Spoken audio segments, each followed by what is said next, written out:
تاریخ کے صفحات میں کچھ داستانیں ایسی ہوتی ہیں نا جو بس ہمیشہ کے لیے لافانی بن جاتی ہیں۔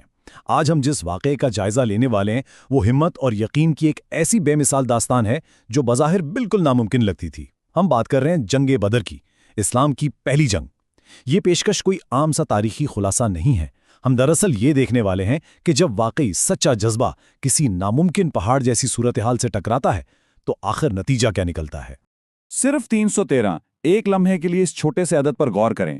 313 یہ کوئی عام گنتی نہیں ہے، یہ ان ابتدائی مسلمانوں کی کل تعداد تھی جو بدر کے میدان میں آ کر کھڑے ہو گئے تھے۔ اب ان کے پاس نہ تو کوئی جدید ہتھیار تھے، نہ موٹی زریں ہیں، اور نہ ہی بھاری تعداد میں جنگجو گھوڑے۔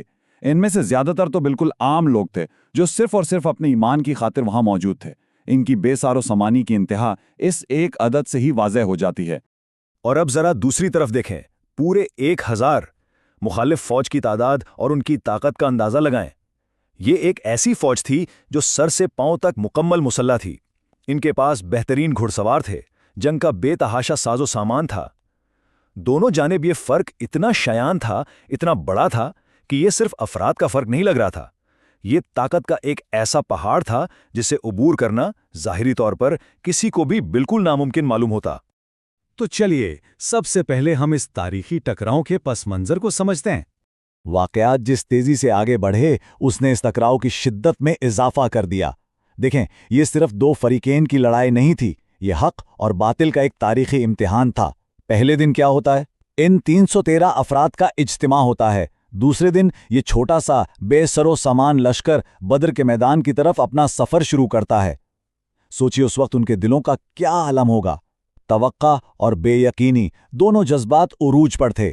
اور پھر تیسرا دن جب یہ حتمی ٹکراؤ ہوتا ہے، ہر گزرتے دن کے ساتھ حالات انتہائی سنگین ہوتے چلے گئے۔ اب آتے ہیں اس عظیم نابرابری کی طرف۔ 300 بمقابلہ 1000۔ اگر ہم وسائل اور اعداد و شمار کو آمنے سامنے رکھ کر دیکھیں تو فرق بالکل صاف نظر آتا ہے۔ ایک طرف صرف 313، دوسری طرف پورے 1000۔ مستند تاریخی حوالوں کے مطابق سامنے والی فوج اتنی پر اعتماد تھی کہ انہیں اپنی فتح پر ذرہ برابر بھی شک نہیں تھا۔ انہیں لگ رہا تھا یہ بس چند گھنٹوں کا کھیل ہے۔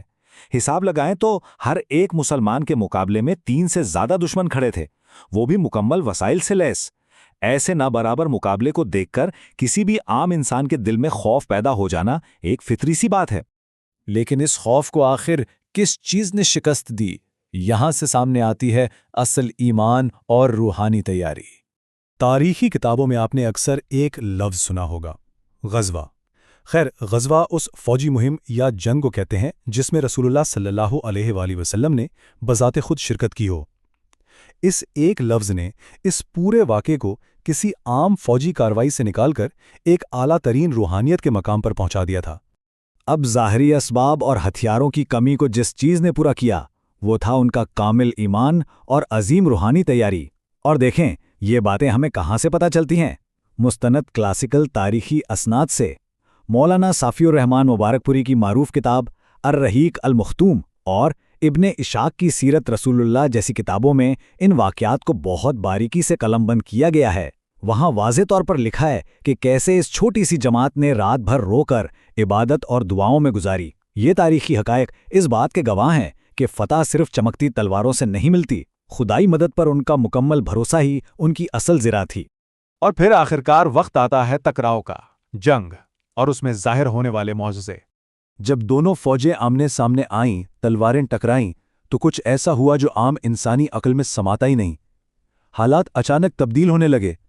یہاں ہم سب کے ذہن میں ایک بنیادی سوال ابھرتا ہے، ایک ایسی نہتی اور چھوٹی سی فوج نے اپنے سے 3 گنا بڑی اور طاقتور فوج کو آخر شکست دی تو کیسے دی؟ کیا یہ کوئی انوکھی فوجی حکمت عملی تھی یا پھر موسم کا کوئی اچانک بدلاؤ؟ عام منطق میں اس کا جواب ملتا ہی نہیں ہے۔ اس کو سمجھنے کے لیے ہمیں ان تاریخی اسناد میں موجود اندیکھی مدد کی طرف دیکھنا ہوگا۔ اور وہ جواب ایک ہی ہے، معجزہ۔ ایک معجزہ دراصل وہ ہوتا ہے جب کوئی خدائی مدد طبعی اور اس دنیا کے قوانین سے بالکل بلاتر ہو کر ظاہر ہو۔